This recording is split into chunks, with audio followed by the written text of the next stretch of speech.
Biz qəbizli olan xəstələrimizə həmişə birinci növbədə yeməklərlə düzəltməyə çalışırıq. Yəni bu nədir? Xəstələrimizə məsləhət görürük ki, ən azı gündə 1 saat gəzəsiniz. İmkan varsa biraz sürətli yeyin gəzəsiniz. Sonra ikincisi su içmə qaydalarına riayət eləyəsiniz.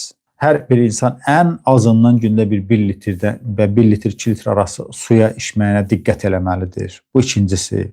Və üçüncüsü yeməklərində salatlara üstünlük verməlidir. Məsələn, çalışsın ki, göyərtilər, sonra müxtəlif salatlar, əsasən kələm və kələm nəslindən olan kələm, gül kələm, brokoli kələmi, sonra Brüssel kələmi, bunların hamısını kökdü, sonra çuğundurdu. Bunları qəşəng bir-birinə xırda-xırda doğrayın, qarışdırın, üstünə alma sirkəsi, zeytun yağı qarışdırın, tökün və bundan bir kəsər yeməkdən qabaq yeyin. Bax, bunlara əgər diqqət eləsəniz və bundan sonra sizin qəbizliyiniz keçməsə, onda ikinci resept olaraq bunlarla paralel olaraq belə edirsiniz. Deməli, 4 kilo alırsınız əncir qurusu, 2 litrdə rafinə olunmamış zeytun yağı. Bu əncir qurusunu ortadan belə bıçaqla ayırın, hamısını atın zeytun yağının içinə.